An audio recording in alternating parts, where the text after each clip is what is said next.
late, so I'm not going to stay on for long unless it's some really engaging conversation. But it's late, so I don't expect there to be a lot of great conversation. Just to be completely forthright, I know that a lot of trolls come on at this time of night, so we'll see. Um, but I wanted to try something a little bit different today. Um, I often debunk things that people say that are false, but here I want to have a so we're going to have a stream where we just talk about all sorts of myths and we can debunk them. What's up, Mahal? I thought of a topic and it's something different than you always tell me try something different. So this is a little bit different. So the topic is um, addressing like different myths and debunking them, or if some myths might be true. But um, I thought doing something about debunking myths since I'm always, since I'm always like debunking stuff that people think that's like commonly thought of. This turns to be turns out to be false or misleading. I figured just have a whole live stream about that. So we'll see how this goes.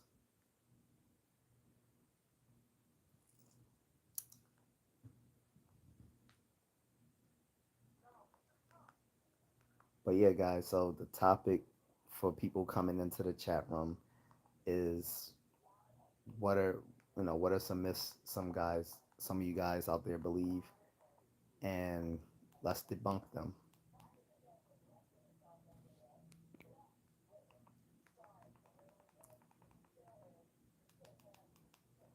And these are these are myths all across the board. So we can talk about political myths, scientific myths,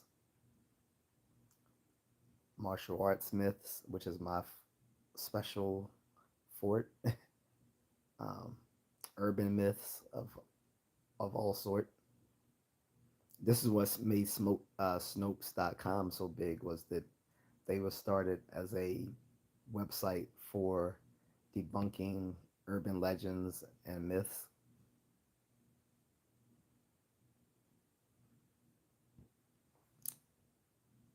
I think we have our first troll, Mrs. Contrarian.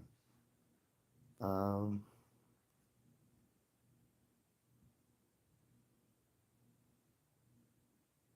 dude, I'm not doing therapy for anyone today. I don't know why y'all come onto these platforms expecting free therapy. Go see a professional.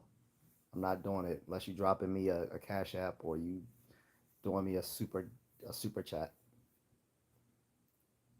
That's not my topic. I'm sorry. I've done it before. I'm not doing it anymore. You guys gonna pay me for my you're gonna pay me for my knowledge. If you want me to address some situation you got, drop it in a super chat donation, or I'm not addressing it.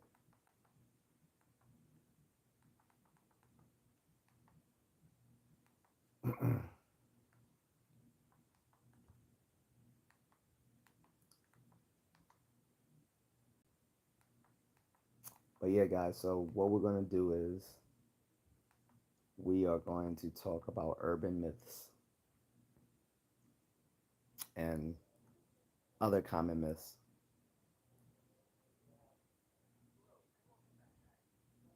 What you mean? What goes on in this room, Emily? Do you guys not see the topic before you click on the live stream? I'm not going to explain it. That's I think it's I frankly find it kind of stupid. People coming into a live stream and not looking at the topic first. No, you're not. You. are going to be gone.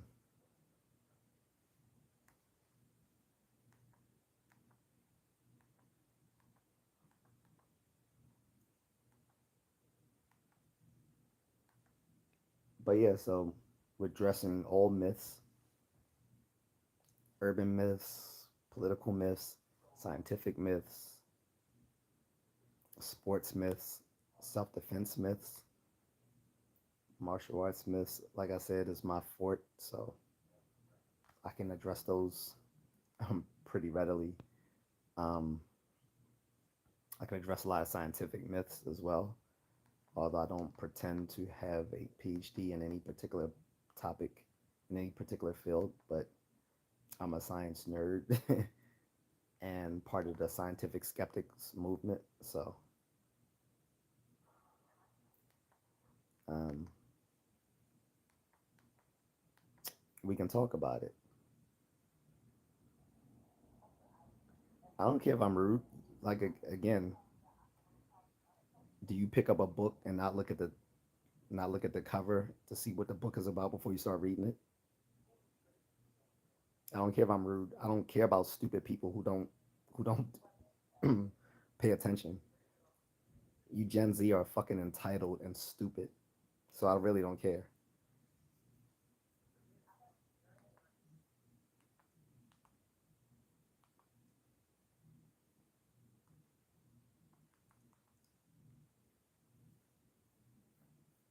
Jennifer says, "Up, brother, what's the biggest fitness myth?"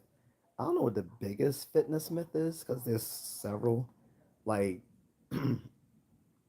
you know, you have some where people think that they can um, just cut fat in a specific region by just doing exercises in that region. That's a common myth. Or you have people who think they should eat less meals to cut down on their weight, and there's a lot of big fitness myths. Usually, most of them revolve around losing weight, though. I would say, but there's a lot of fitness myths, but I would say the majority of them are about losing weight. Now, hold on one second, guys. I'm gonna put on some some like lo-fi music or something relaxing to get me into a more mm, make me less hostile.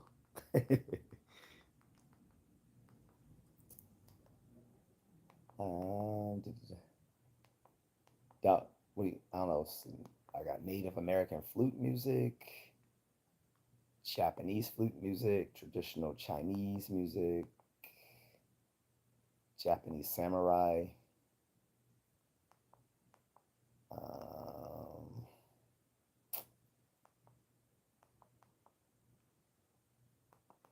let's just try one here.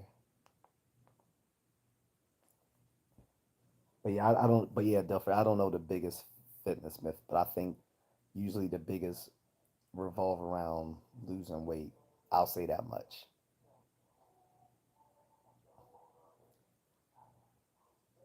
Since I'm not a personal trainer, I can't say for sure. Uh, Difference is, why do you think flat earthers still exist when all the proof that we have that our planet is indeed not flat? I think part of there's a couple of reasons. One of them is like the whole thing about being a contrarian. Like I said, like people always ask me what does contrarian mean, and I was telling them contrarian is someone who holds a contrary opinion to the to the majority viewpoint. And so a lot of people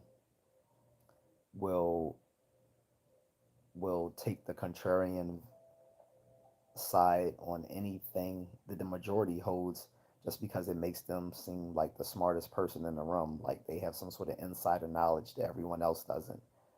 I think flat earthers do sort of the same thing as well, where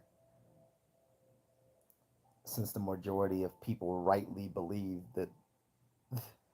that you know our world is spherical, not a perfect sphere, of course, but it's spherical. Um, some say it's egg shaped because it's like bulges at the middle, at the equator, because that's where it spins. But in any case, um, for flat earthers, some of them, it makes them and feel like they have this insider knowledge, that they're knowledgeable about something that the rest of us don't know about. I think that's part of the allure of flat earthers. Like, I can't say that the majority of them genuinely believe what they say they think. I think for a lot of them, it's the allure of saying that you have this insider knowledge that other people don't have. Same thing like when you join like secret societies, or you have a job where you deal in classified information and stuff like that. It makes you feel a sense of self importance to be able to have this information or knowledge that other people don't have. I think that's part of the allure of flat earthers. Also, it's a also it's become it's become trendy in amongst of people of higher socioeconomic status levels to be anti-intellectual. So, a flat earther, some of them are people who just reject conventional science because it's trendy. That's another reason. This decoration is definitely old school. This is my grandmother's place, so definitely old school. But yeah, I think that's the biggest reason. Like I said, I can't say that the majority of flat earthers genuinely believe what they say or think, but I think the stuff that they do avow is mostly because it gives them a sense of self importance to say that they know this stuff that the rest of us don't, as well as there may be a lack of um, science education in their backgrounds as well, or just the outright rejection of conventional education. Yeah, you not you hit it right on the nail, Gregory, at grandma's house. Mind you, she's in her 80s, so I'm here to help her out because some knucklehead I've been trying to help for the last couple of days. Some kid who dropped out of school. I told him he needs to go back to school, and his uncle said, "Well, who am I to tell this guy what to do? Because isn't he living at his grandmother's house?"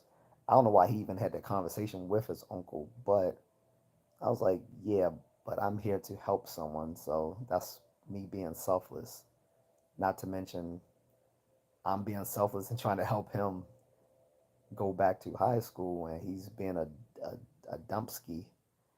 So if he comes back on today with any sort of nonsense, I'm just gonna let him do whatever he wants to do.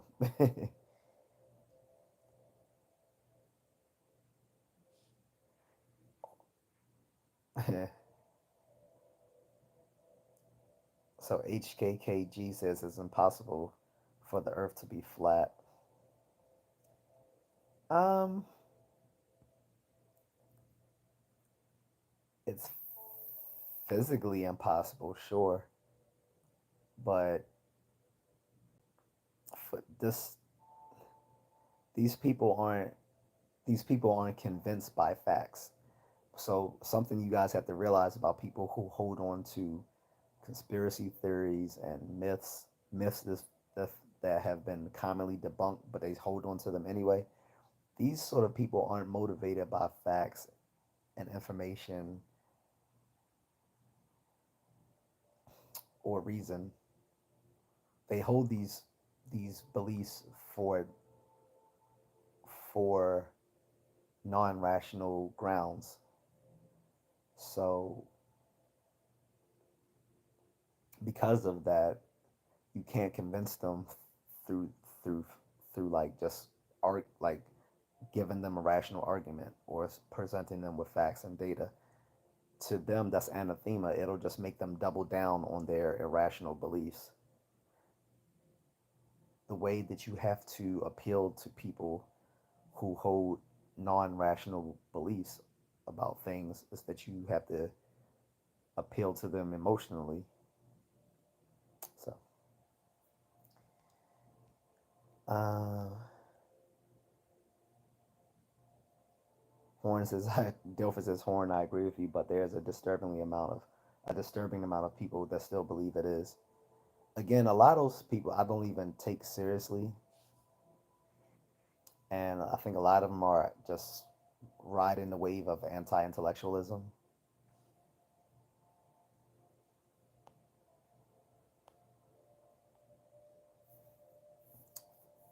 But Horn says, "LOL, I know. I just find it crazy that all the other planets, moons, and suns are round, but Earth is flat. LOL, nah."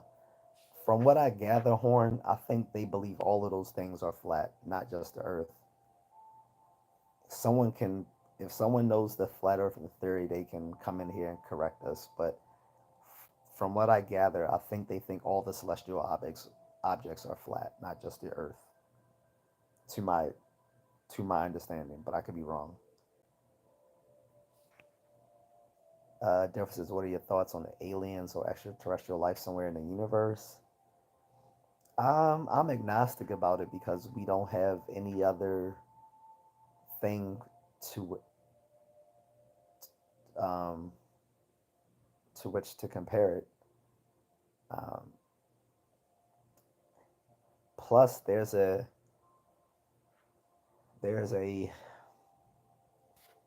plus when people talk about aliens and extraterrestrial life somewhere in the universe, there's an there's an implicit assumption written into that those aliens and extraterrestrials are sentient, and I think that's why I stay agnostic on it because if you if you do agree with those folks that yes there may be aliens or extraterrestrials out there, they take it as a um, they take it as a license to inference that there's teeming amounts of intelligent life out there, and that's not warranted by the belief that there may be aliens. Most life, so looking at it this way, so life on Earth for the for most of Earth's history, when since life has existed, 3.8 billion years ago was mostly just unicellular organisms, right? It wasn't until a, a blip in geological time that we started having multicellular life, which eventually led to us.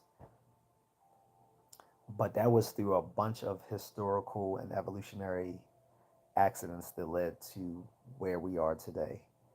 There's no guarantee, assuming that there is life elsewhere in the universe, that those same sets those that same set of causal events, which were mostly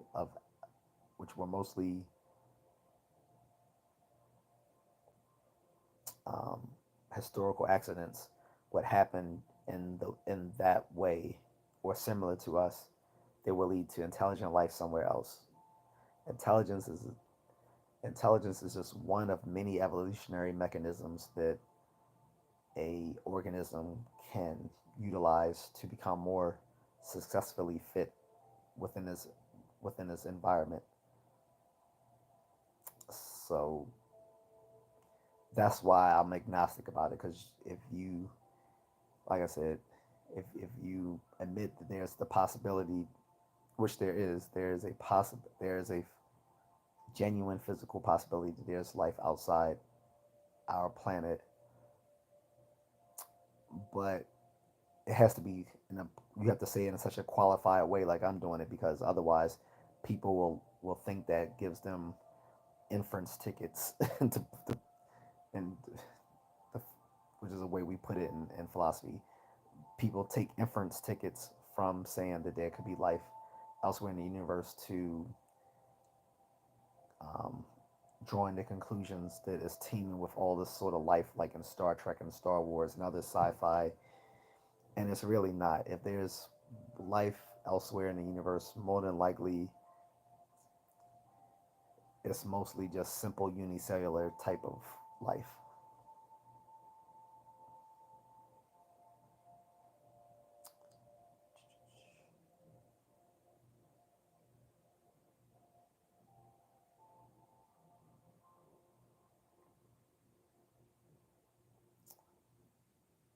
Uh,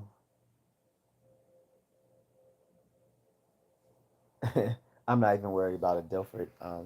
Whatever he wrote, Mrs. Contrarian, just block that dude.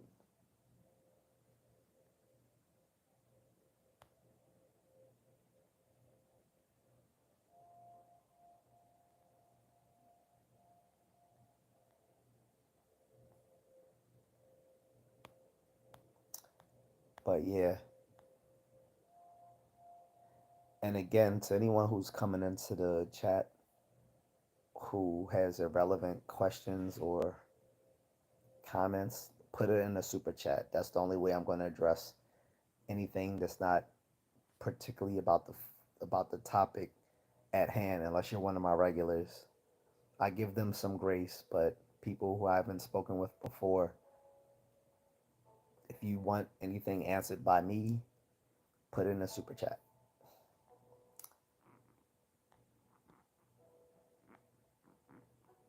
Uh, Gregory says extremists have to have countering extreme experiences to persuade them to consider things differently. No, it's called the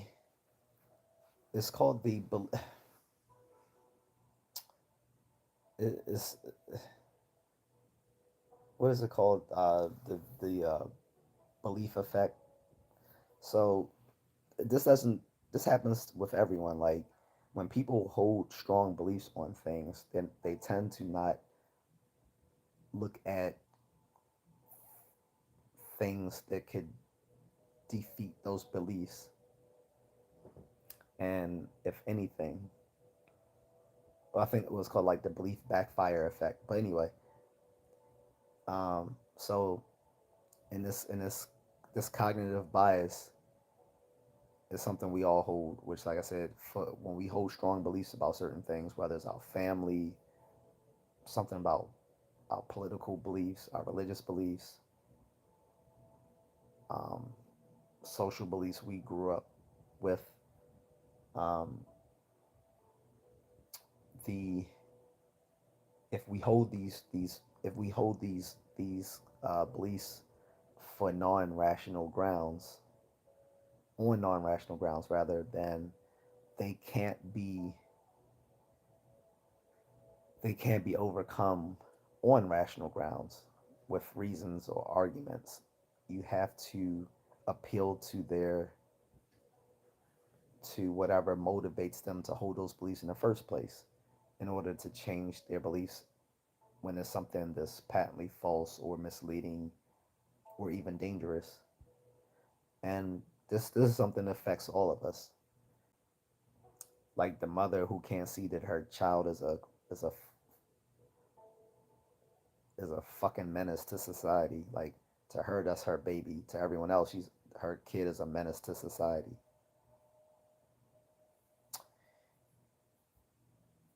That's, I think, a pretty common example, right?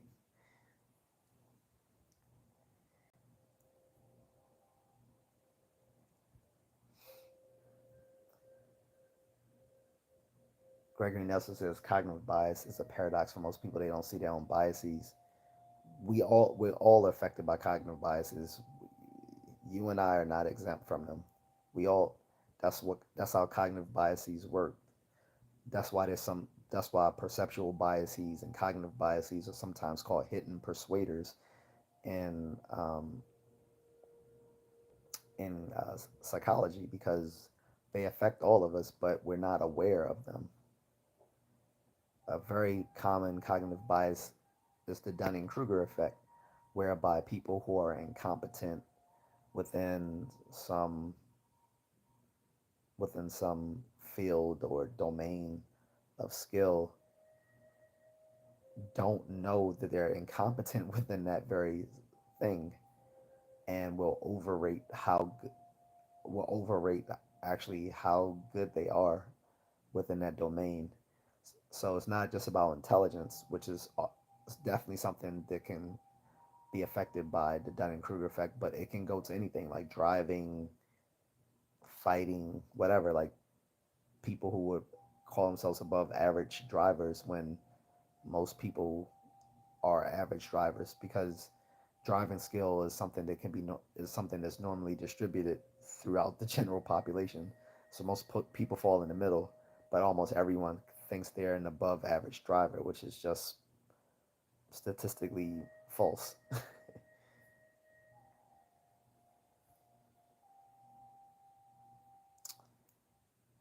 Gregory says the paradox of information. Yeah.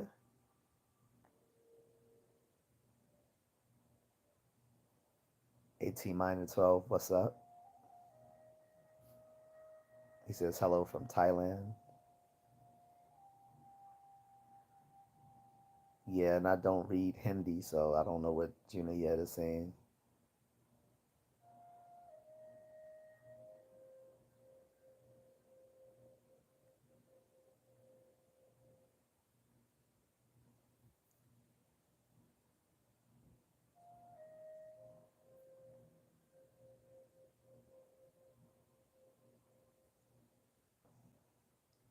The number of stars is irrelevant to whether there's life.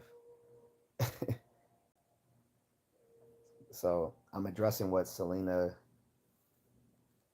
Girl 69 says. She says 100 to 400 billion stars in the Milky Way, possible 100 light years wide of some 200 trillion galaxies.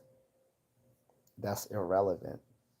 Life is a, depending on how we're defining life here, I'm just going to say it's a biochemical process for the nuns. We can go into other ways to refer to life, but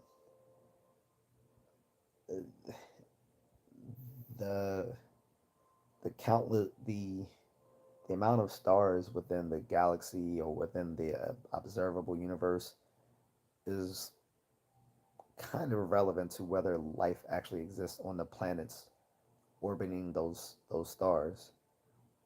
Again, it has to be the right the right causal events, like the right chain of causal events to lead to life on those places, in those places. And we have no other example to go on other than ourselves. So it's not a reasonable inference to make to say that of course that there's that the universe must be teeming with life when we're only basing it on one example, which is ourselves. That's not a reasonable inference. This is why I'm agnostic about it.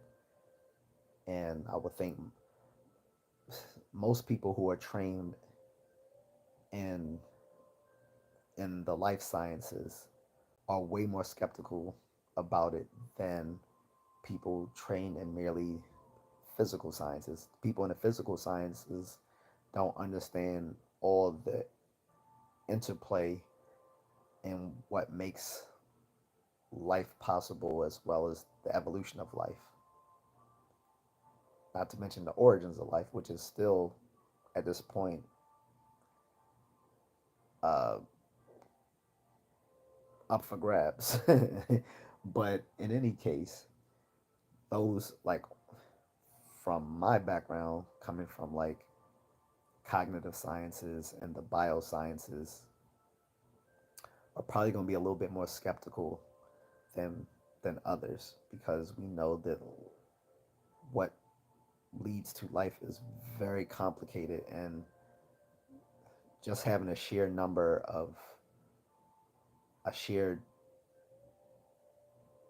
endless amount of planets does not mean that all of those places will amount to having the right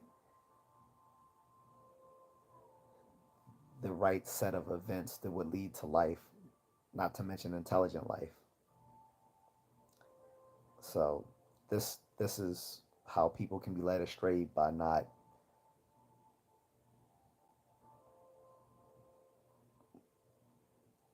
well, by not using Occam's razor. So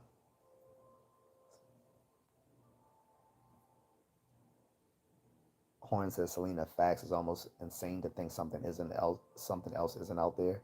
It's really not. Like I said, you're it's a huge logical jump because you're jumping from one example, namely us, to other things, and that doesn't make sense. That's tendentious because we're assuming what we ought to be proving. Well, if we're out here, then there must be a bunch of other people out there.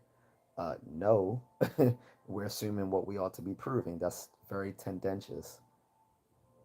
So that's why I'm agnostic about it. The author says, do you think there's any truth to the Bible, such as Jesus actually existed, not as a godly being, but as an actual person, and his story got exaggerated?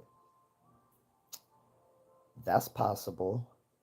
I don't think the biblical Jesus existed, though, because the earliest the earliest writings we have of Jesus came from Paul, and in Paul's writings, Jesus was merely a celestial being, a celestial figure. He wasn't like a mortal person. It was later on in the Gospels in which it was written about him that he was written of as a as a mortal being or as a demigod. But the problem is, so the writings of Paul were like what, like written about 70 years after he was said to exist, and then the Gospels were written even later. Now in the Bible, the Gospels come first in the order of the biblical, you know, stories. But historically, the Paul's epistles and his other writings came first. And like I said, he saw Jesus merely as a celestial figure. Later on, the Gospels, which were written like, I don't know, like 30, 40, 50 years later after Paul's writings, talked of him as a mortal being. So neither Paul nor the writers of the Gospels actually had any first-hand knowledge, any first-hand accounts themselves or of people at that time in Judea that they would have known of him. And even the ancient historians at those times, like Josephus and I forget the others, not Herodotus, but Josephus and I forget the other one. Like they, their accounts were coming from other people in their time, not from the time where Jesus actually was supposed to exist. So it's it's dubious whether he whether there was an actual historical Jesus that can correlate to the biblical Jesus, but I think we can safely say the biblical Jesus didn't exist unless you're taking it on faith. If you're taking it on faith, I'm not trying to challenge your beliefs whatsoever. So please don't come at me, even though I know I'm gonna get some. But pause. But um, um, yeah, I would say outside of taking it on faith, there's no reason to believe that biblical Jesus existed. Now, was there an historical figure that that has been the inspiration for Jesus? Possibly. We do know that there were a bunch of um, we know that during that time there was a lot of strife with the Jewish people and their Roman overlords, and because of such, there was a lot of rebellious, probably some rebellious leaders at the time, and they maybe one or several of those rebellious leaders within um, within Judea at the time may have inspired the tales that ended up becoming about biblical Jesus. But beyond that, I can't really say. All I can safely say is that the biblical Jesus wasn't real, but if there was an historical figure that correlated with him, I don't know. But it's likely that there might have been some inspiration from a historical figure who was a rebellious leader at the time.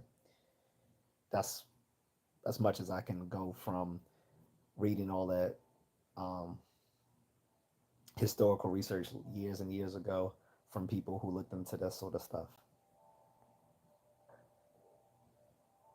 DK Vision says, "What's the topic? Gods and aliens?" No, so DK Vision, the topic is just what are common myths that people believe, and let's debunk them. That's the topic. Of course, there's a lot of myths about religion and aliens and all sorts of extra scientific things, right? So I'm willing to address any of those sort of things. Like Delphi says, debunking myths. He said, "I." Delphi said, "But yeah, gods and aliens element." That's funny because so with the, I know this is completely irrelevant, but I'm a nerd. So with DC, with the DCU coming into fruition under James Gunn, he's going to make it several different chapters within the the DCU, the DC Cinematic Universe, and his first part are going to be movies and TV shows that are going to be geared towards gods and monsters. So I know it's completely on a tangent.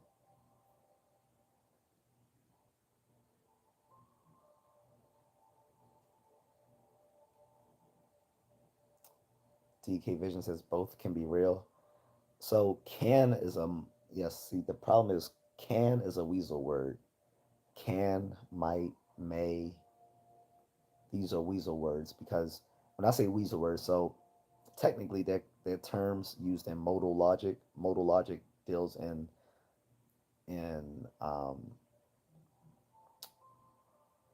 logical arguments and inference to deal with necessary and like things that are could be necessary or possible. That's modal logic. Um, but those terms, when they're used in like everyday language, we call them weasel words because people can often use them in a way that are misleading. Because just because something can happen doesn't mean it will happen. Just because something may or might happen doesn't mean or it is or was happening. So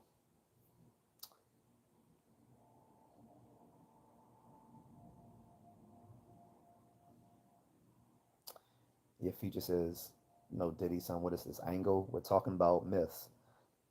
What are common myths people hold? Let's debunk them."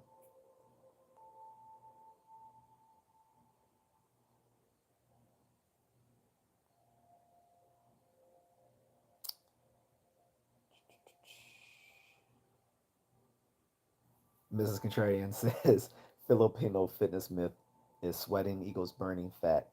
I can I can vouch for this. Mrs. Contrarian knows I can vouch for this. In our condo, so before the condo, well, before the mall that our condo was adjoined to had a gym within the mall, we just had our condo gym, and the people in our condo would turn off the air conditioning in the gym, which is very unhygienic for one, and two is very uncomfortable because we're talking about the Filipino heat. It's somewhere between 85 to 100 degrees every day there. And geniuses would turn off the air conditioning, making it very uncomfortable in that gym because they thought that it would lead to them burning off more fat. And it's not. All this doing is leading to dehydration. Once they re- replenish their fluids, they're going to be the same weight again. But these people would do that, and then when I would ask, "Can I turn on the air conditioning?" they would have a problem with it. And I found out it wasn't just people in our condo, that it was this because I asked some of my wife's cousins about their gym, and they said, oh, and those a lot of those other gyms that they don't like having the AC on either, because everyone there commonly believes that sweating will burn off fat, and they don't realize that all they're doing is dehydrating themselves. Which this is like an actual technique that bodybuilders and people who need to cut weight for like a fight or something do. They lose weight by dehydrating themselves, but as soon as you replenish those fluids, the weight is back. Because it's not, because it wasn't fat that you lost, it was water, body water. So that is a that is definitely a common fitness myth in the Philippines, unfortunately. And I've had to pay the price for it, where I've like Mrs. Contrarian can tell you, I came back from the gym once suffering from a heat injury because I was so dehydrated after running on the treadmill, because it was so hot in that gym. Differences, I wish that was true, would make losing weight so much easier. Yeah, like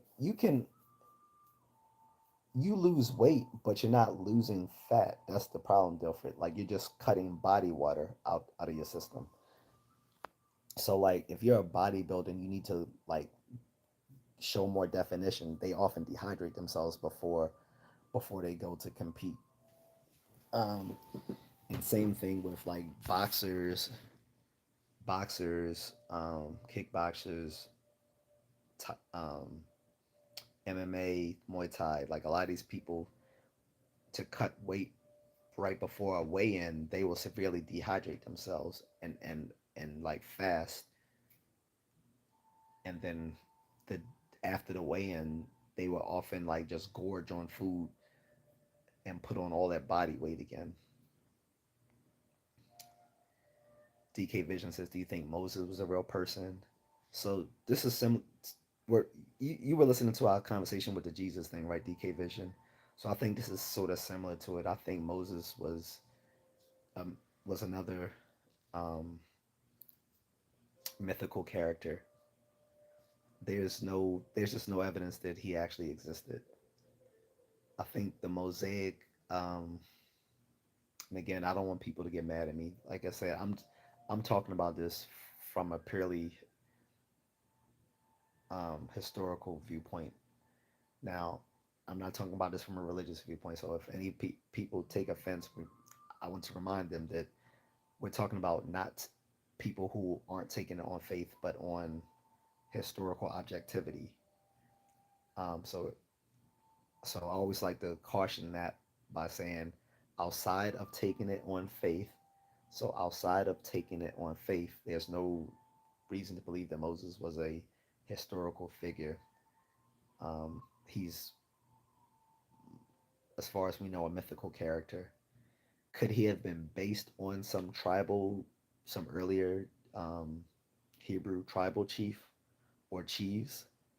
Since he was pretty long lived, probably he was probably based on some Hebrew tribal chiefs of that time. But as far as we know, there's no historicity behind his existence.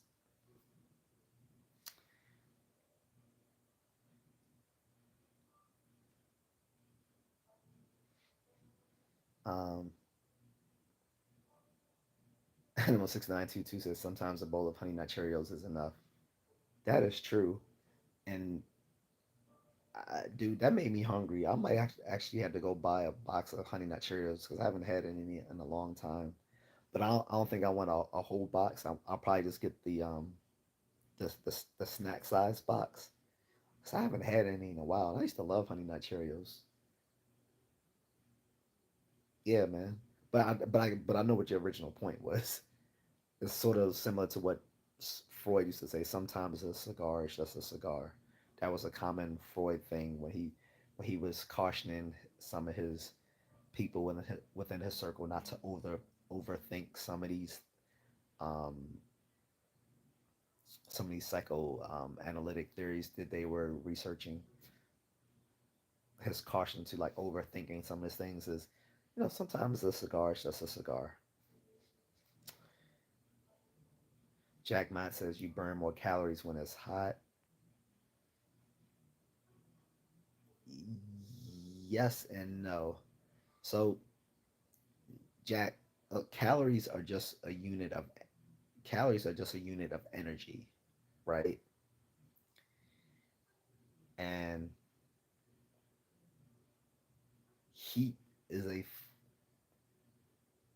heat is given off when you do work, right? Like any sort of like mechanical energy, you always some of that energy some of that energy is always lost as heat.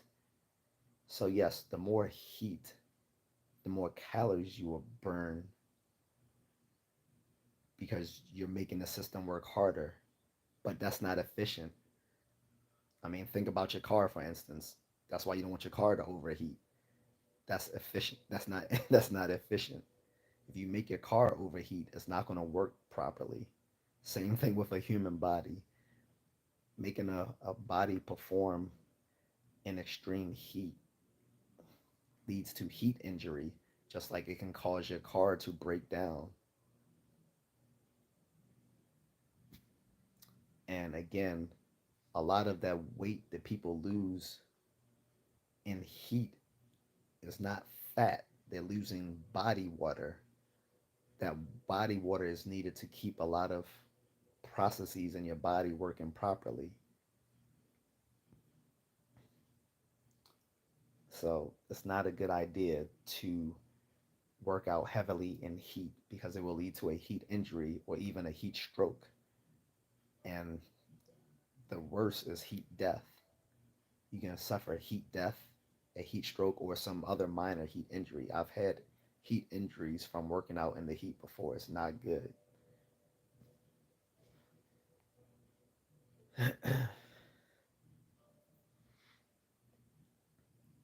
DK Vision says if Moses was a real person, who was Moses talking to when he went up to the mountain, God or alien? Huh? Well, if we're talking about a fictional story, then you have to go by what was in the story, obviously. In the story, he was talking to the Hebrew God, Yahweh. So there's not much to that.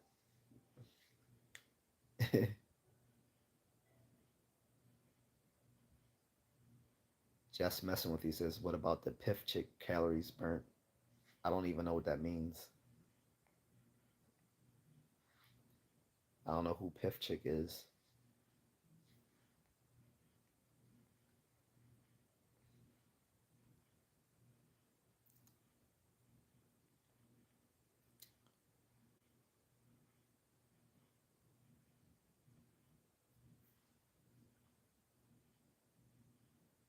But yeah, so getting to like Jesus and Moses and all these other people, see a common a common problem in ancient history is establishing the historicity of these of people in ancient history. Because even the people who we do think exist, sometimes it's hard to establish the historicity of these people, like Cleopatra or Socrates or Confucius or all these other sorts of people. It's actually hard to establish the historicity of people from ancient times because we just don't have the documentation that we have now. So it becomes pretty hard. We have to use a method a meth a, s- a method of research in history called historiography. Historiography is basically a method within history to follow sort of a scientific method whereby they look for like verifying evidence of historical figures or historical events by looking at by looking at things from that time that other people can independently give evidence to it, and that can be complicated.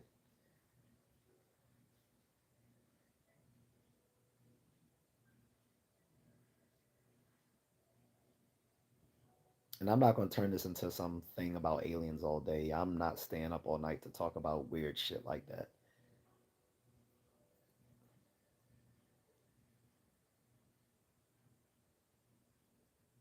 GT says if aliens did visit us at some point in ancient times, our ancestors would probably think they were gods. Yeah, yeah. I mean, there was a literal Star Trek episode about that long time ago where it showed that the ancient Greek gods were actually aliens who visited Earth, and to them they were gods. But the irony was that for them to maintain their powers in the material world, they had to be worshipped. So when humans started evolving culturally, not biologically, but when they as people started to become smarter and learn more high tech things and culturally evolved, they no longer needed the ancient gods. So they came to another back to another planet where eventually, since they had no one to worship them, they just decided to leave the material world where Apollo stayed there in the hopes of finding followers. This was a good Star Trek episode, by the way. But yeah, um, any any species that would have the capability of interstellar or maybe even intergalactic, perhaps, but definitely any species that had the capacity for interstellar travel would definitely seem godlike to our earlier, you know, our earlier selves. So,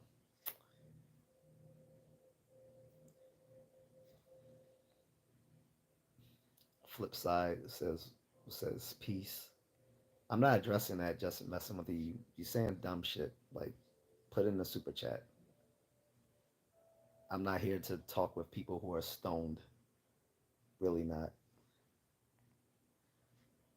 Speaking of which, Stony Falcon says, "Is it a crisis? What's happening to busting cider?" I don't know what that is. I don't get the question. Is a crisis? What's happening to busting cider? Isn't it? I don't know what that is. So if you're just trying to catch me in a gotcha, I don't get it. Sorry.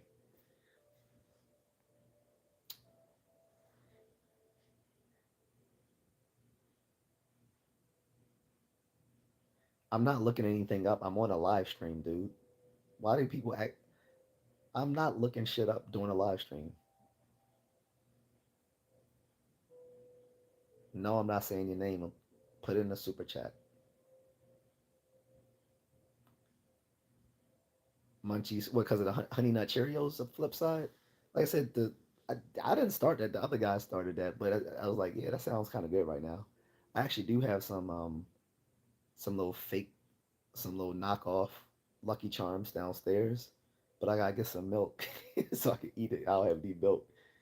I'm not trying to be like Craig on Friday, like pour a bunch of a bowl of cereal and then find out there's no milk. Like, damn, we ain't never got nothing in this house. Cereal, no milk, ham, no burger. It's like, and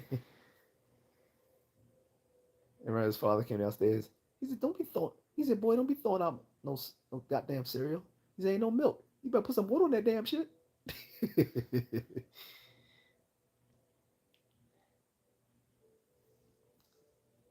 I don't care about scripture criticism, to be quite honest with you, just messing with you. Again, that's not objective history. I don't care. I've already said, if you want to take those things on faith, that's fine. Scriptural criticism is for people who already believe in that stuff. That's people who already have a priori belief in something are biased. That's not how we do things in critical thinking. We don't come with a priori beliefs and then look for ways to look and then look for ways to basically back up those background beliefs that we already hold. That's not rational. If anything, in critical thinking, we look for counter evidence to our beliefs as well as evidence for those beliefs, and then we hold those beliefs proportional to the evidence that supports them. So scriptural criticism comes from a theological background. That's not going to help someone who doesn't already hold those beliefs in that very thing that you're talking about. Again, that is begging the question, that is assuming what you ought to be proving. Scriptural criticism holds no relevance to someone who's not already Christian or from a theological background. And we're talking about the historicity of a character of people. Scriptural criticism is not going to help establish historical evidence for a person on whether they actually existed or not. Okay? And I'm not trying to be smart. Like I said, in history, to establish the historicity of either a person or event or a place, they look for independent independent evidence that that gives us the same conclusions, but comes from different sources than from the very sources that we were looking at originally, right? So if we're talking about a biblical figure, we can't use scripture to we can't use scripture to support the claim that that character in the Bible exists, because the Bible is the very thing that's in contention itself. So we had to look for independent evidence outside of any sort of biblical text. So, and this is not just for Christianity. This goes for any religion, whether we're talking about looking at the historicity of some figure from Buddhist doctrine, Islamic doctrine, Taoist doctrine, Sikh doctrine, etc., etc., etc. Um, we look for non-tendentious evidence, which means independent sources of evidence that aren't from the very thing that we were researching in the first place.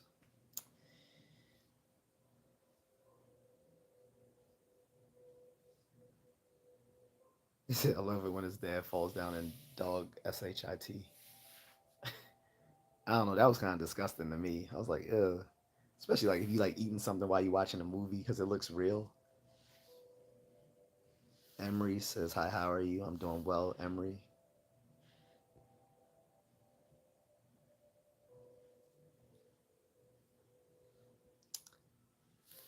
Emery says, I'm from Turkey. Okay, what's up? Um,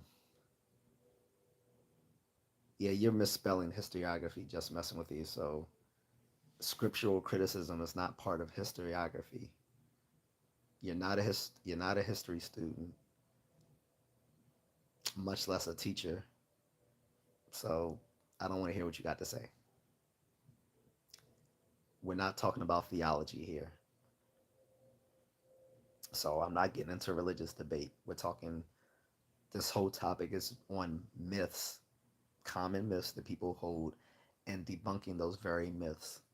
And again, I've already addressed the fact that when people already hold strong beliefs, whether they be political, religious, social, or personal, they're not going to be convinced through facts and data. So I'm not going to try to convince you of that. I'm just going to say we're moving on. So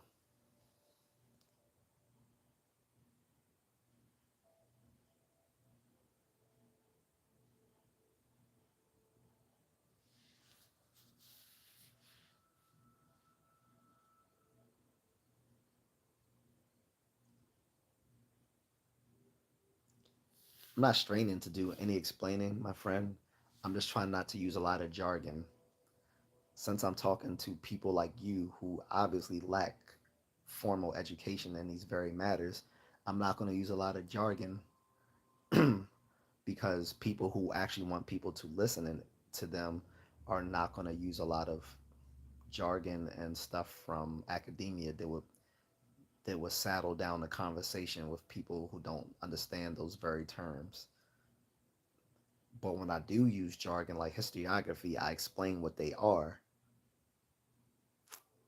You and I'm not going to continue this with you anymore because one of the critical thinking lessons that I've learned is that you can only reason with those who have the capacity to reason, and I've already ascertained that you don't. So we're moving on. You're going to be talking to the ether from now on unless you leave a super chat. Um, GT says, do you think it's possible that we as a species were more advanced in ancient times and got wiped out by something, and that mankind had to start from scratch again? No, that's sort of the whole Atlantis myth, right? That we were that there was an advanced civilization in ancient times, and that it got wiped out for whatever reason, and now we had to start all over again. There's no reason to believe that. Sort of, people also say that about like the Library of Alexandria. Like they assume that the Library of Alexandria has a whole bunch of missing knowledge that we'll never recover.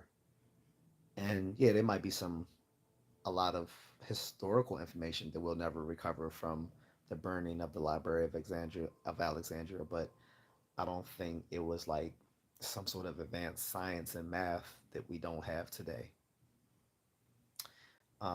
For instance, like we know that ancient life was short. In the words of uh, is it Jeremy Bentham or no? I'm sorry, Thomas Hobbes. In the words of Thomas Hobbes, in ancient times, life was short, nasty, and brutish. If there was some ancient advanced society, we would have some inkling of it. We've uncovered so many things that it would be hard that would be this would be some missing information we have about the ancient world. So yeah, I don't believe there's some sort of Atlantis or anything else akin to Atlantis that was a super advanced human civilization that got wiped out somehow for some reason, and now we're starting all over from scratch and rebuilding from there because information is shared. So if there's a super advanced society, then there will be an intercultural exchange with their neighbors. Like just look at during the Middle Ages, like uh, the the Silk Road going all the way from China to Europe, the exchange of services, spices, and information on warfare and technology that went that went across went across Eurasia. Now think if there was a super advanced society somewhere within Eurasia, there would have been an intercultural exchange of information from that place.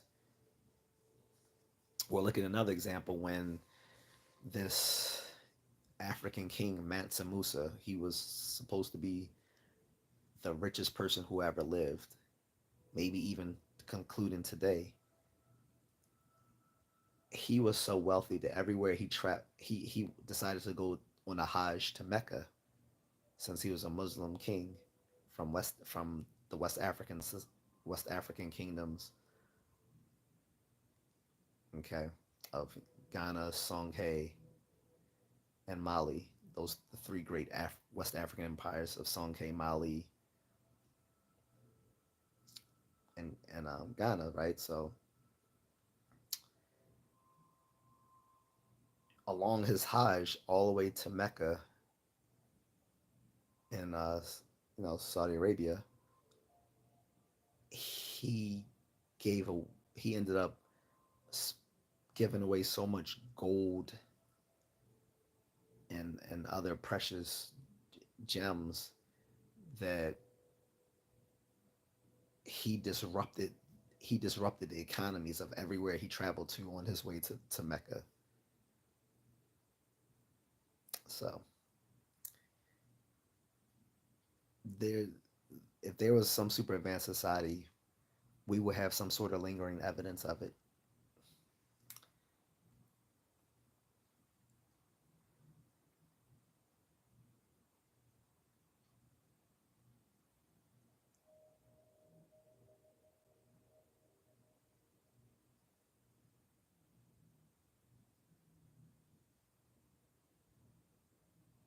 Oh, I'm not going to use any jargon, GT. Like I said, anytime I do drop jargon, I'm going to define the term when I use it so people know what I'm talking about. Like when I said historiography is the method in history by which people use to verify um, historical events or places or persons by corroborating it with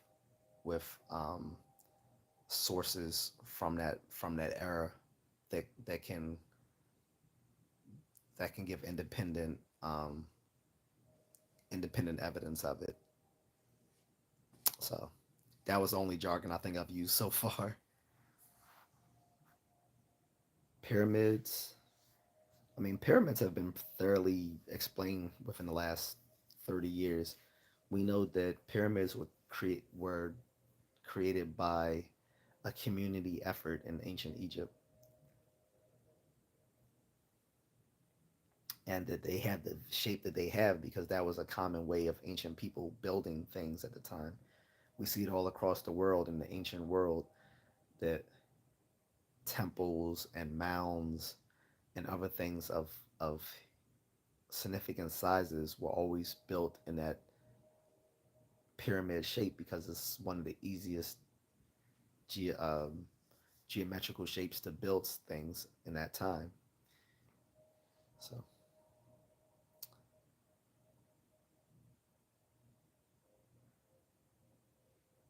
you can go ahead and kick him off the channel, Mrs. Contrarian, because he's just an idiot. I mean, if he truly wanted me to answer him, he would leave it in the super chat, but he doesn't because he's a broke bitch. So if he wants to troll, then if he's not leaving in the super chat, he can be gone from the channel. Underground cities, I don't know what you mean. Like people build stuff underground, but I don't know what you mean by underground cities. I don't know if you mean like underground civilizations or whatever, but no, people have built buildings underground or in you know within caves and stuff like that. Usually places where it's extreme heat. Like if you look at the ancestors to the Navajo and Apache and all of those people in Southwest America, um, their forefathers built um, these buildings and stuff within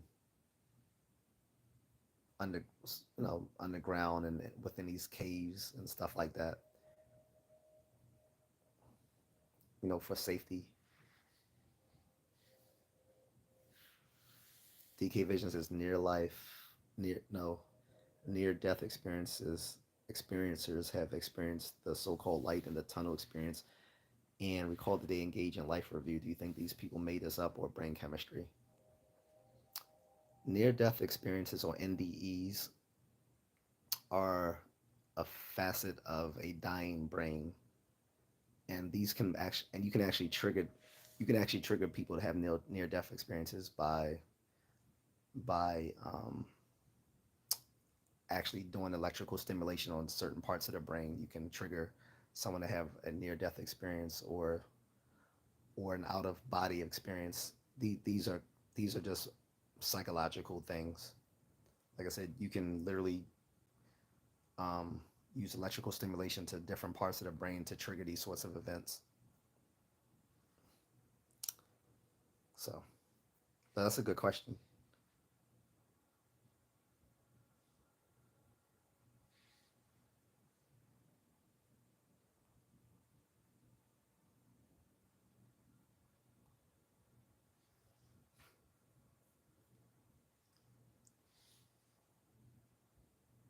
This guy says I'm armed. So what you gonna do? Shoot the screen, dummy? This idiot said I'm armed. Go ahead and shoot your phone. I'm sure you're a very dangerous man. Like you're retarded. So you go from being religious to you're armed. You need to stay off the crack. Just messing with you. Stay off the crack. You won't be back on this channel anymore. You've been banned.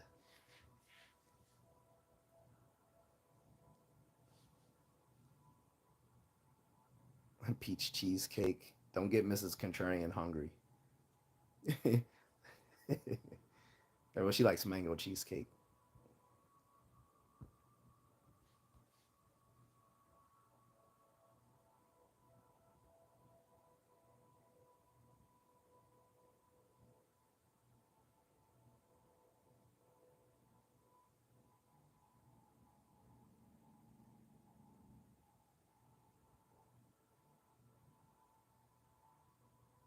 George Robson says, I think we go somewhere.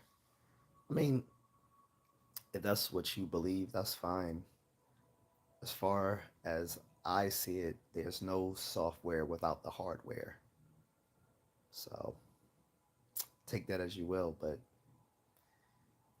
um, I don't believe in disembodied spirits because I think that's kind of incoherent. So, what you mean, how about to the moon? Yes, we went to the moon. There's like ample evidence that we went there several times.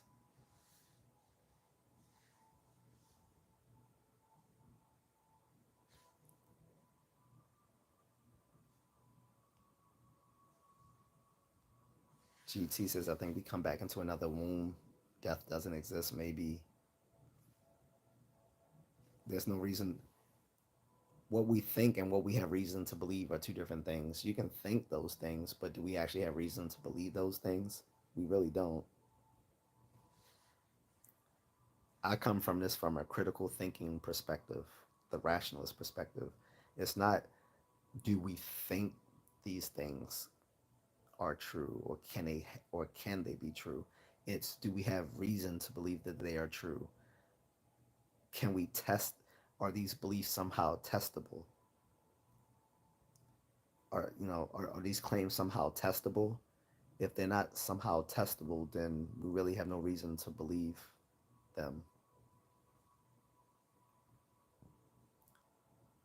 I'm a hard-headed rationalist, so if we have no reason to believe something is true because these beliefs are in no way testable or coherent with other testable beliefs, then it's, some of these beliefs will just have to fall by the wayside.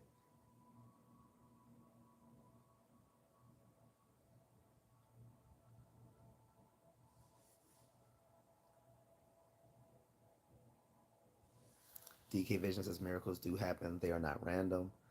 Well, again, to quote another famous Enlightenment philosopher, David Hume, to paraphrase, I'm not going to quote the whole thing, but he basically says to believe that a miracle will happen, which means that it actually has to go beyond the laws of nature,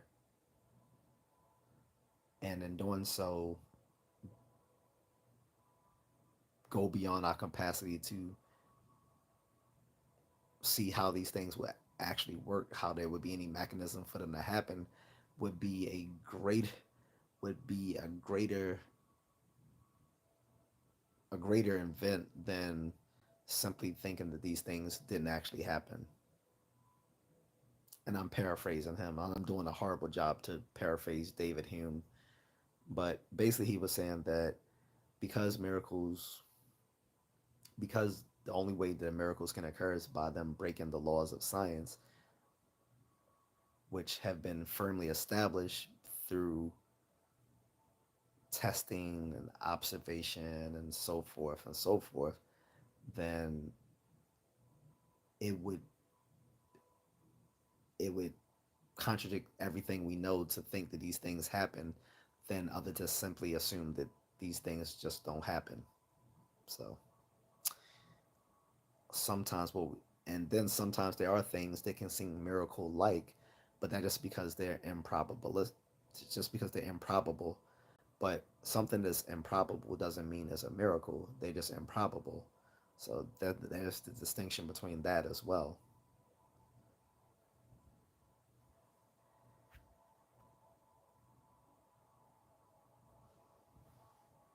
GTGT says, I've never experienced death, so I don't believe in it.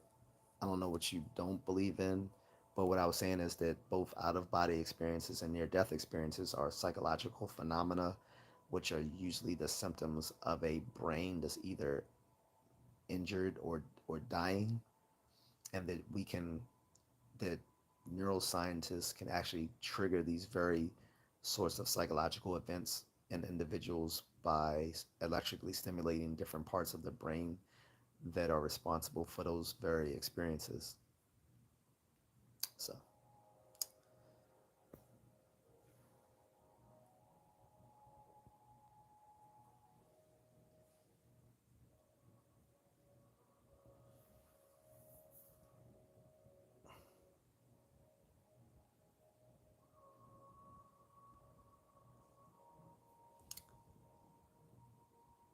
GT says, is it possible that we have software, our minds, hardware, our bodies, but what we are is something beyond these two things? We're something beyond these two things, but that's something that we are is not yet. No, that doesn't make sense. It, if we are this mind brain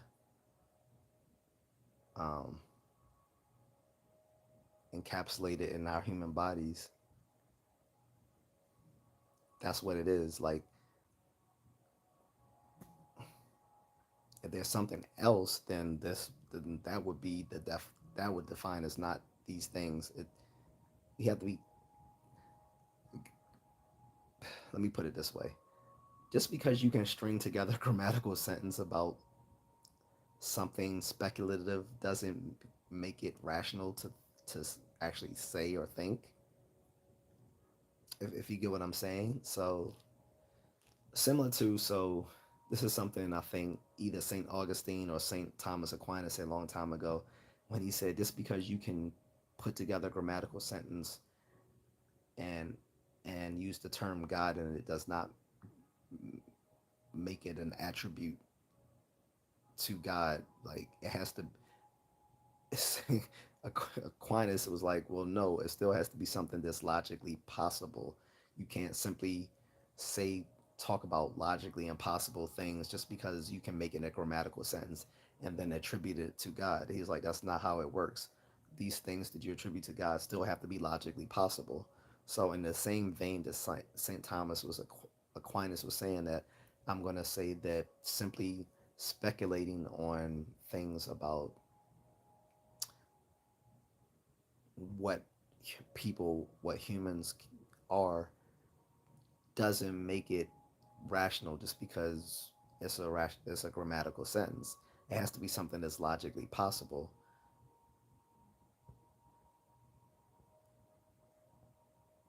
If x equals x, x is not also y, because then it would break the laws of identity. X is equivalent, X is identical to Y if and only if what is true of X is true of Y, and what is true of Y is true of X. So,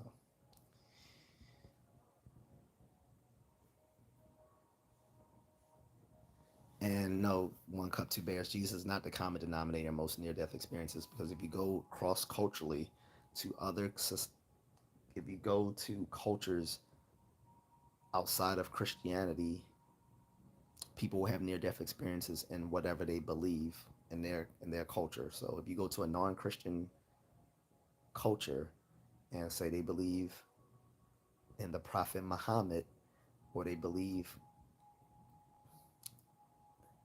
in Buddha, or they believe in the myriad of other deities out there, they're going to believe that those beings will visit them upon those near-death experiences. They will report seeing those beings, not Jesus. People only report seeing Jesus in near-death experiences in Christian cultures.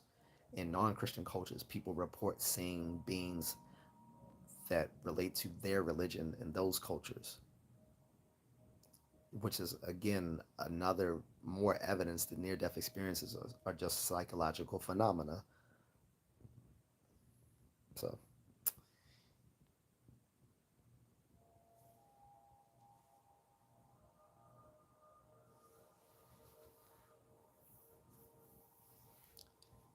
anyway, guys, we're getting off topic. I want to address common myths. This is not well, we are addressing myths, but some of you don't realize that we're talking about things that are just speculative beliefs. This is why a lot of people can't do philosophy, because people think that philosophy is just about speculative belief, and it's not. People get, people get very annoyed early on when they come to philosophy and realize that there's actual like methodology in philosophy, and that part of that methodology is um, logical analysis. And people who can't do logical analysis really can't do philosophy, because it's a prerequisite.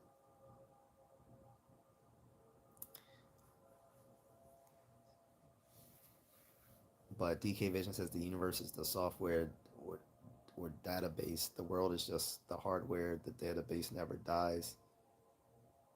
That doesn't make sense. There's literally no software without the hardware. The hardware comes first to have the software. The software can just be multiply realized in different and on different types of hardware. So a sentence can be uttered, it can be written, it can be written in many different ways, whether on paper, on sand, on a computer Turing tape, um, digitally, and so there's multiple ways of realizing a sentence, but they all involve something dealing with the physical. There's no software without the hardware. There simply isn't. There were no software before computers were invented.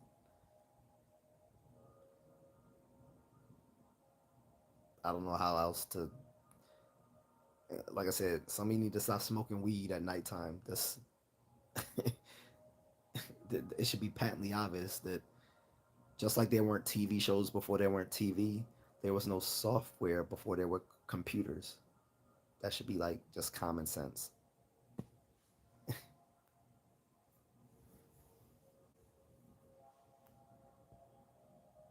Zed says, "What's up, man? I drink a little too much tonight, so I won't say too much. This live is cool to see you. What's up, Zed? Conscious is the software again. No. Okay, let's take that. Let's take that for granted that it's true that consciousness is software. Again, the brain is the hardware. So without the brain, there would not be any consciousness, which would be the software. The consciousness supervenes on the brain. It's a supervenient property of the brain, not the other way around. The brain can exist without the consciousness. The consciousness can't exist without the brain. You get what I'm saying? Again, TV shows can exist without the TV.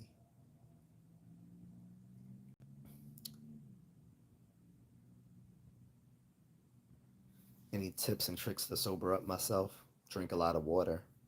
It won't sober you up, but at least it'll prevent you from having a hangover. But it's not going to sober you up.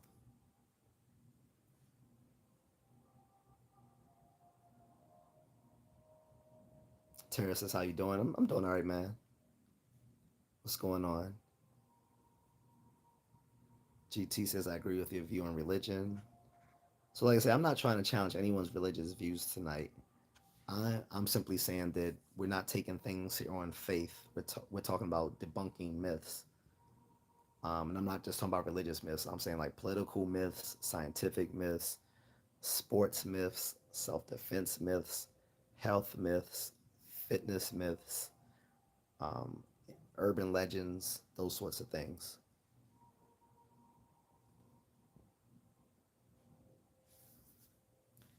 Quantum says atheist speaking philosophy, lol, interesting. Well, quantum, most philosophers are atheists.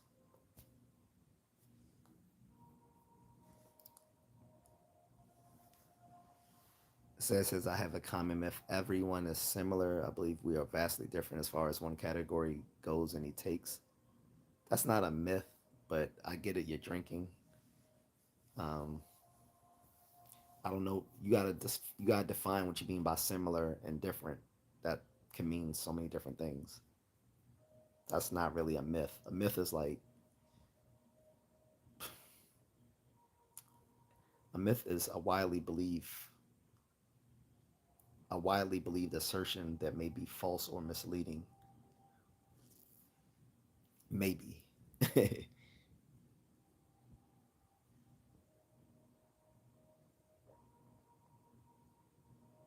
And I agree with Quantum. He says the DK vision that his metaphor was not a very good one.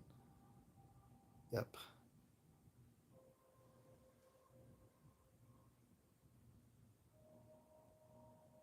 Sorry for my grammar. I'm a little disoriented. Yeah. One, when philosophers get drunk, it can be very entertaining. But when people who aren't philosophers get drunk and try to talk philosophy, it is not as entertaining.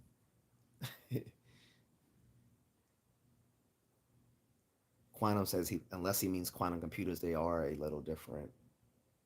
I, I still don't get it. But quantum computing is just deals in computation that deals that has used what came out of philosophy, which is um, quantum logic, which instead of there being a binary logic, a binary programming of ones and twos, now you have qubits or quantum bits, and processing can be done much faster because it uses the process of quantum entanglement to um, to make information way much faster. But this is done, but this can only be done by supercomputers, and this is way beyond my pay grade to get into like quantum computations and stuff like that. But quantum computations use what's called in logic quantum logic, and like I said, this deals in using qubits or quantum bits instead of binary bits.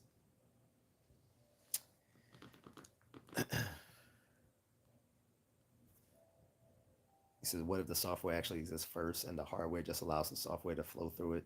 I think you've been, I think you've been smoking too much hash. Again, it doesn't make sense. That's like talking about TV shows that existed before there were TVs. It didn't happen. It doesn't happen. It simply doesn't. It doesn't make sense. Just because just you have to understand, just because you can ask a question doesn't mean that there is anything profound about it. This is what the late Daniel Dennett referred to as deepities, things that are either empty truths or they're patently false, but they would be profound if they were true. These sort of questions fall into that latter category of things that are just patently false but would be profound if they were true. There's no TV shows without TV. There's no minds without brains.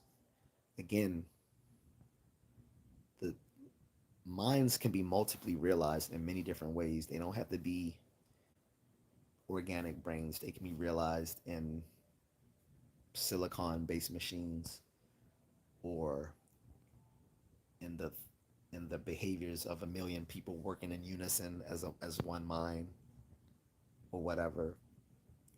Minds can be multiply realized, but there has to be something, there has to be a physical implementation of it, because the mind is a supervenes on the brain.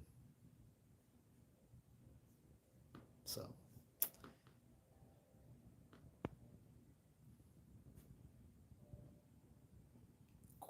Aquinas is not true. I know many philosophers believe in God, or some of us call it source. No, you don't.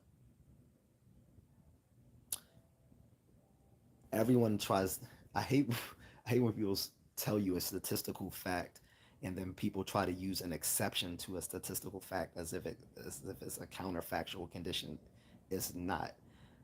When I say that most philosophers are atheists, that is a statistical trend, which means it's not a universal statement. It's a probabilistic statement. Just because you know of one person or a few people that go against that probabilistic trend, that is not a counterfactual condition that defeats that probabilistic trend. That's not how this works.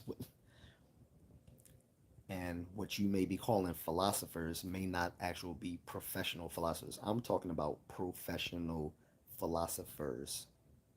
Most professional philosophers, people who have a PhD in philosophy from an academic institution that is accredited, tend to be atheists or agnostics. So do scientists. Most scientists are atheists or agnostics. Does that mean all of them are? No. But by and large, the majority are. And even more so, the one so and even more so, the ones who tend to be the atheists and agnostics tend to be the ones who have the best research.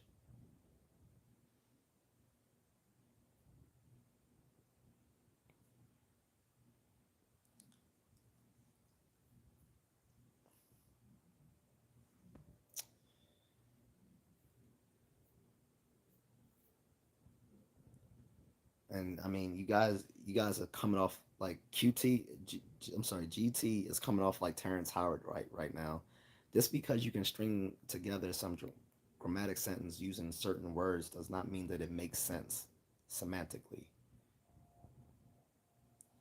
You said our mind being the radio and consciousness being the frequency. That doesn't make any fucking sense. I'm sorry. I'm just gonna be completely blunt. That doesn't make any sense. You're misusing terms like radio and consciousness and frequency. You're equivocating those terms to make it fit something that you already believe.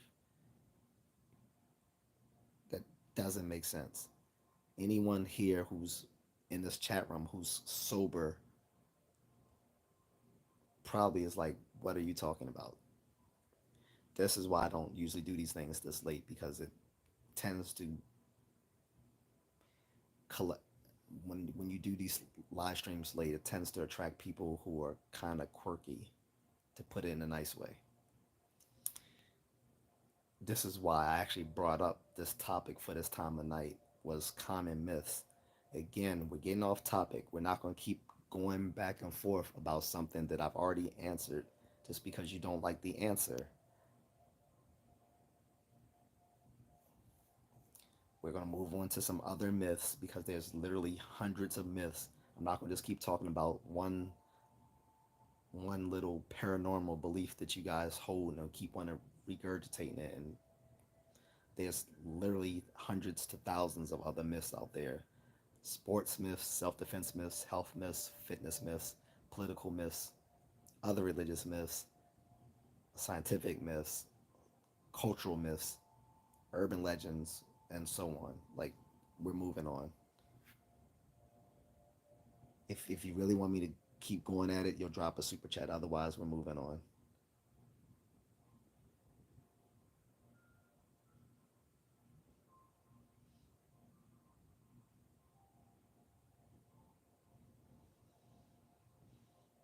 Zed says TV shows existed before there were TVs is a perfect analogy. I don't think I could make it any clearer, Zed. I think that was I think that was a pretty good analogy for why I was saying what they were saying didn't make any sense. But I don't like you. I think they may have had some substances, so it may have went over their heads.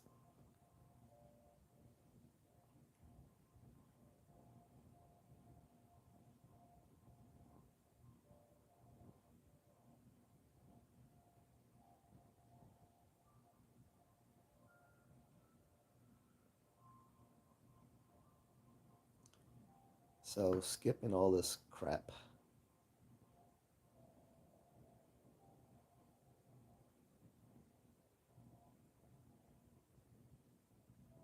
Yeah, so I really don't see any other things to which to engage conversation on. So I'm about to go because I'm not going to keep talking about the same thing over and over again. I want to address other myths.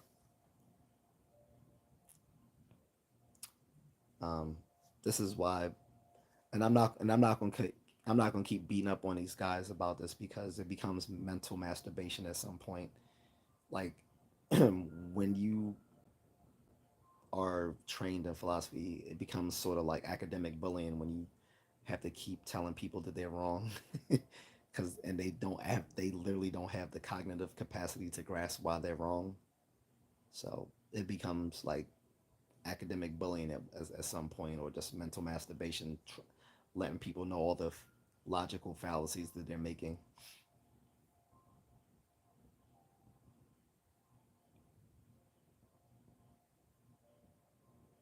And I'm not addressing any more of this religious bullshit either.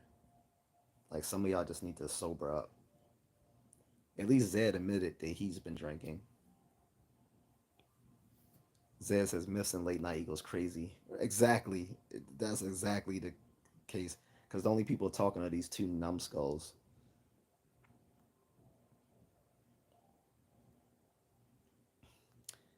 And it shows that the guy doesn't even know what he's talking about, Zed. Like, he's saying academia doesn't count. Like, people who argue against reason don't realize they're using the very tools of reason to reason against, to argue against it, which is completely incoherent. So once I see people trying to use reason against reason, I just completely ignore them from then on because I know they definitely aren't that bright. So, but anyway, what's going on with you, Zed? I'm about to close this live stream up because I want to. I'm not getting like any sort of like rewarding conversation. Like, if they want me to address them in anything on, they can drop a super chat. I'm just not going to pay any attention to them.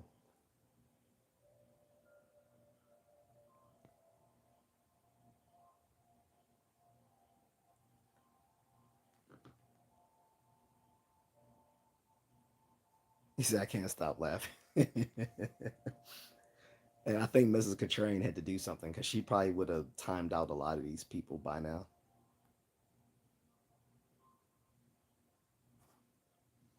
But yeah, man.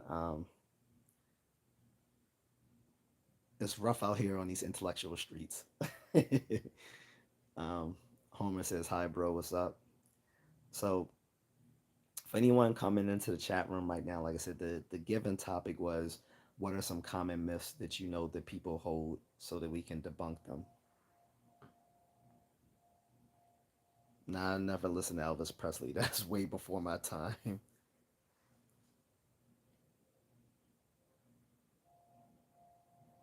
That's like, like listening to the Beatles or something. Like, that's just beyond my time.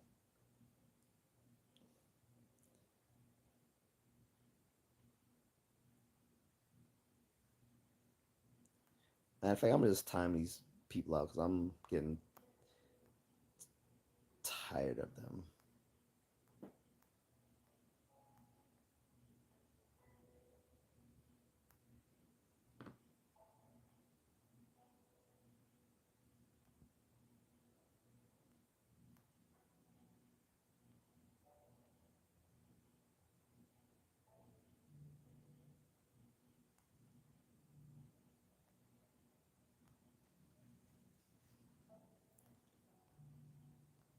There we go.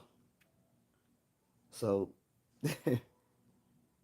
they can come back tomorrow if they like, but they're not going to clutter up my chat room, and then they're not going to drop any super chats. Like, if they really wanted me to address all the nonsense they were spewing,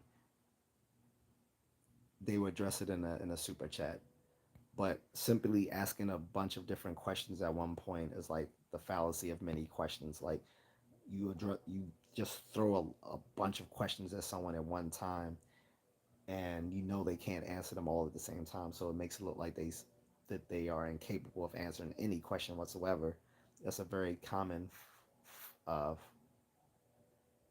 fallacious technique, which can be useful in like politics, but not if we're having like a genuine conversation. Homer says, "I'm from Brazil."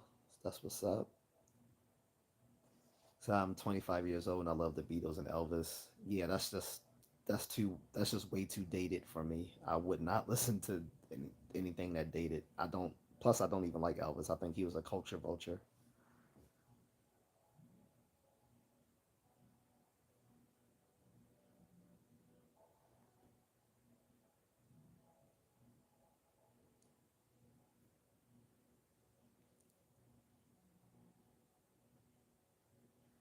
Says his consciousness. I was interested in one point. Saw that someone said it comes from the cerebral, but I think it's a combo of the whole brain working in unison. Well, you're kind of right. Like, higher level, so higher level cognitive um, things usually are different than lower level cognitive abilities. Those higher level cognitive um, abilities usually work with different parts of the brain working in unison together through like these um,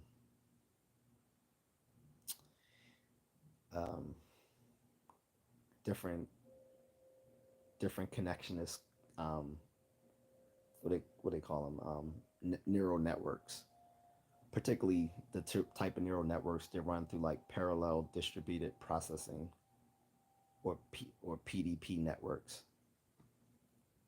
Um, but consciousness, the problem with that is the word is used so ambiguously that it's hard to know what people are talking about when they're referring to it. So um, some people, when they say consciousness, they just mean it in a way that's synonymous with the mind. Other people might be using consciousness to refer to like our self knowledge, which is legit as well. Other people might use it to talk about our awareness of our environment and things around us. That's also legit. But there's a fourth way that people refer to it when they're talking about phenomenal consciousness, which is what it's like to do X, or what is it like to be like this or that thing, or this, in this event or experience. That's called phenomenal experience, and usually the content of those sort of experiences are called qualia. Those experiences are called qualitative experiences. Like, what's it like to feel? What's it like to see red? Not how do you see red, but what is it like to see red? That's like, how do you how do you explain that sort of experience? It's very subjective, right? Um, so a lot of people now in cognitive science and philosophy, particularly philosophy of mind, tend to think that those qualitative experiences, that the content of those experiences don't really exist. I'm one of those people who believe that too. Um, but like I said, the problem is when people say consciousness, they use it in such ambiguous terms that it's hard to know what they're meaning when they say it.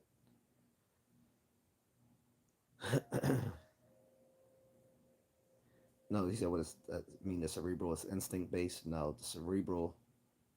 So when you say cerebral, I guess you're talking about cerebral cortex. The cerebral cortex is all the outer parts of the brain that deal with our higher level functions. The lower level functions are more instinctual. That goes all the way to the lower brain, the hindbrain, which is at the back of our head. That's sometimes called the reptilian brain. That mostly works on all instinctual stuff, whereas the cerebral cortex deals with like higher level functions that take that deal in thinking and reasoning and emotions and memory, those sorts of things. Those are not instinctual. So, um, and then, at the very front is the prefrontal cortex. And if you want to know the where the part of the brain is that's responsible for what we call the self, or when we refer to ourselves as I, that self is right here in the orbital prefrontal cortex, like I would say like 2 or 3 inches from this point backwards. So the like I said, the orbital prefrontal cortex right about here. That little part like 3 inches back is right where the part of the brain that gives rise to your sense of self, and probably that mistaken consciousness that people think is responsible for all these qualitative experiences that we have. No, it's not a third eye. It's not an eye at all. Orbital just refers to the where it is. Like the orbital doesn't mean like it's an eye. It just means the where it is. Like, because I want to say the mid sagittal and all that sort of stuff. Like, so the prefrontal cortex is this part of of the of of the frontal cortex. The prefrontal cortex is the part where you get all the thinking, reasoning, decision making, and judgments made in the prefrontal cortex, which is part of the frontal cortex overall. But the prefrontal cortex is the seat of where all our like higher level cognitive functions um, are processed. But that one part in the middle, and I should say that, so to be more precise, the medial orbital prefrontal cortex. I just don't want to use a lot of jargon.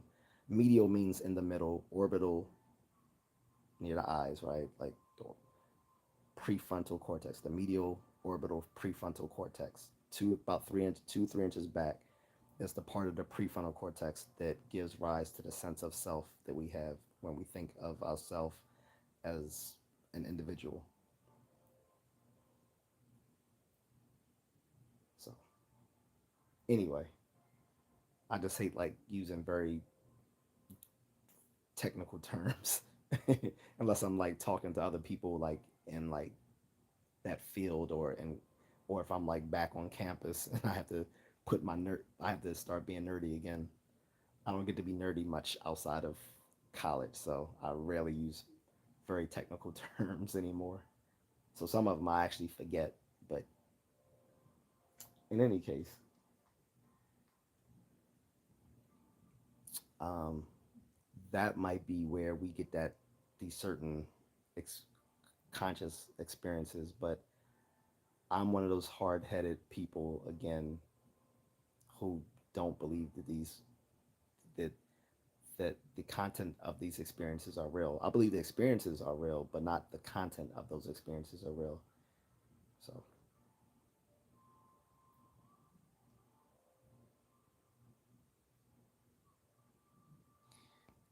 even when you're drinking, said you sounded more rational than those other guys. That's the sad thing about it.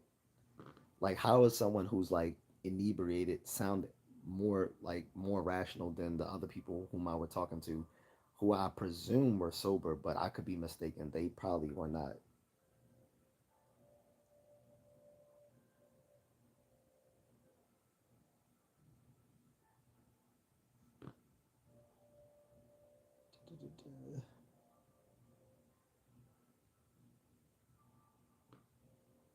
But in any case, I'm about to go because it's late, and the late brings out the crazies, like you said. But if people, I'll say this: so if people have any other common myths that they want to bring up, they can drop it in the comment section, or once I load this video, they can see it on replay. And if they want to add to some myths or challenge me on something that they think isn't a myth, they can go right on ahead and try to do so. I'm not just because I'm a hard-headed rationalist doesn't mean that I won't listen to counterfactual um, information if it's reasonable. So if people want to challenge me on something, I said that's perfectly fine. I love being challenged because that means if I'm wrong, that means I learned something. If I'm right, then I've hopefully taught them something. As this is don't assume they might have been completely sober.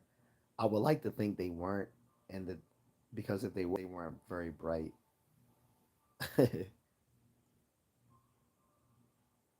This is I was reading some of the comments and it led me down a deep rabbit hole.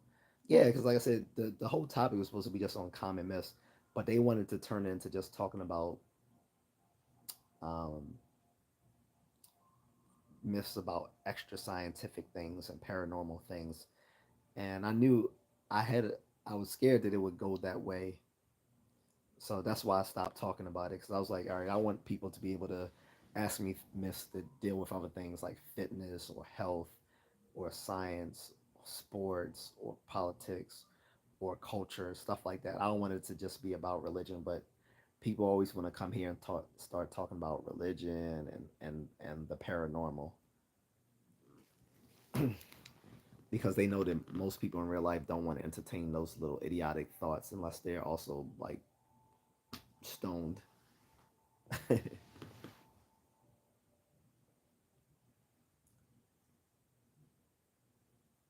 But yeah, man. So guys, if you're watching this on replay and you have some questions,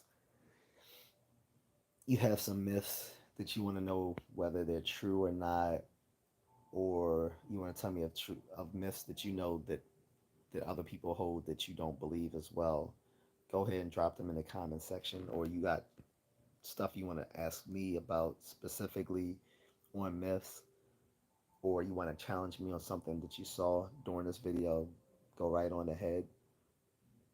But otherwise, I'm going to end this now. And like I said, those guys had ample opportunity to drop a super chat, and I would have answered their questions, but they weren't going to just keep like asking just random things. And it's like it's like just because you can utter something grammatical doesn't mean that it's rational. It just started becoming like what they were saying just started becoming word salad. Like I was like it was so many fallacies. It just wasn't worth addressing all of them. As this as I see you next one, I'm going to sleep today. It was a good day and it had a funny ending. All right, bro. All right, talk to you later, guys. Talk to you later. Go ahead, leave those questions, comments, queries, criticisms in the comment section. Um, you can always leave me a super thanks, even on the replay. I will get those super thanks on replays just like I can get them live. I just can't do super chats. Um, I can't do super chats once once I'm doing once you're watching this on replay, but I can still receive super thanks. So go ahead, you can leave me those if you appreciate me talking about these things, or you can Cash App me as well. The links are in my description for both Cash App and Venmo, as well as buy me a coffee. Because as you can see, I could use that right now, but it's late, so hell no, I need to go to bed. Um, what else? Got some more interviews coming up with people, so those will be on the way. Have a video of me eating at Jollibee's in America, my first times, because I always ate Jollibee's in the Philippines. So got a video on that coming soon. Um, and you can enjoy some of the videos I just dropped yesterday. I have one of Mrs. Contrarian actually snorkeling off the off the off of Apple Island in Negros Occidental Philippines, so you can enjoy that. But otherwise, I'm gonna go, guys. Take it easy and go ahead and leave a like and a subscribe if you don't mind. You can even share the videos, help me grow on the algorithm so I can start displaying some ads, actually make some money to buy some fruit snacks.